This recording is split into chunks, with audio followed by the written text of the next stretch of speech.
You know, the motto of Prager University is, you give us 5 minutes and we'll give you a semester.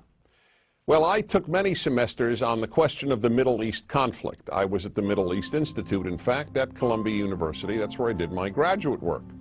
Semester after semester discussing the Middle East conflict as if it were the most complex conflict in the world, when in fact it's probably the easiest conflict in the world to describe. It may be the hardest to solve, but it really is the easiest to describe. And really, in a nutshell, this is what it is. Israel would like to exist and recognizes the right of the Palestinians to have a state. The Palestinians, however, and many other Muslims and Arabs, do not recognize the right of a Jewish state of Israel to exist. Every poll among Palestinians shows that the majority of Palestinians want there to be no Jewish state of Israel, doesn't believe that it should exist or had any basis for being. And this has been true since 1948, when the British left and the UN established a division. Palestine will be cut in half, a Jewish half and an Arab half. The Jews accepted it, the Arabs didn't accept it, and what happened the moment it was announced? Arab armies, about 7 Arab armies, attacked the Jewish state in order to destroy it. To everybody's surprise, the little Jewish state survived, and that was pretty much it. And then it happened again in 1967 when the dictator of Egypt, Gamal Abdel Nasser, said we are now going to extinguish the Jewish state of Israel. And Jordan joined him and Syria joined him, but Israel attacked first, and so Israel survived.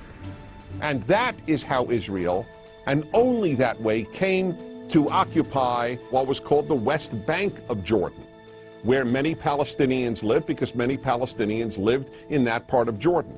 So the war was over in '67, and what did the Arabs do? The Arab states all went to Khartoum, Sudan, and announced no recognition, no peace, and no negotiations. The 3 famous no's. What was Israel supposed to do? Then Israel made an agreement to give the entire Sinai Peninsula, an area of land bigger than Israel, with oil, back to Egypt, because they said they would make peace with Israel. Israel gives territory back for peace, and it will always do that. But is there really a desire for peace on the part of Israel's enemies, which broadcast after broadcast on TV and radio in the Palestinian areas is about how Jews should be killed and how Allah wants Jews to be killed? That's the typical broadcast on Palestinian television. And so it's not hard to explain the Middle East dispute. One side wants the other dead. You know what the motto of Hamas is? The motto of Hamas is, we love death as much as the Jews love life.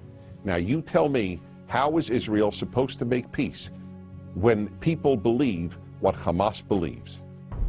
Now here is one of the most important things nobody talks about. Everybody talks about a Palestinian state.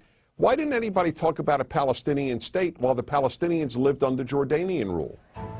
Because the truth is, people started talking about a Palestinian state once the Palestinians were under Israeli rule, because it was always a way to destroy the Jewish state of Israel. And I say Jewish state because that's what it is. There are many, many Arab states, but there's only one Jewish state. It is about the size of New Jersey. In fact, Israel is the size of El Salvador. El Salvador. And yet, if a Martian came to the earth and they visited the United Nations, or they read the world's newspapers or watched world television, they would believe that the biggest problem on earth is a state the size of New Jersey and El Salvador, this state of Israel. This preoccupation with a little democratic, humane state is absolutely irrational. And here's another question to be asked. If Israel tomorrow put down its arms and said, we will fight no more, what would happen?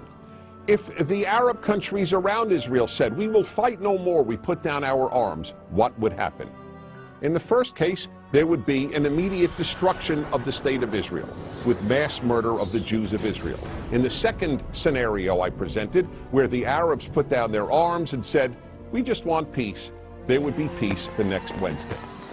The fact is, as I said at the outset, it is a very simple problem to describe.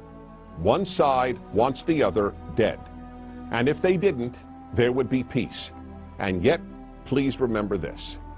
There has never in the history of the world, a state in that area in what is called geographically Palestine that was not Jewish. Israel is the third autonomous Jewish state to exist in that area. There was never an autonomous Arab state.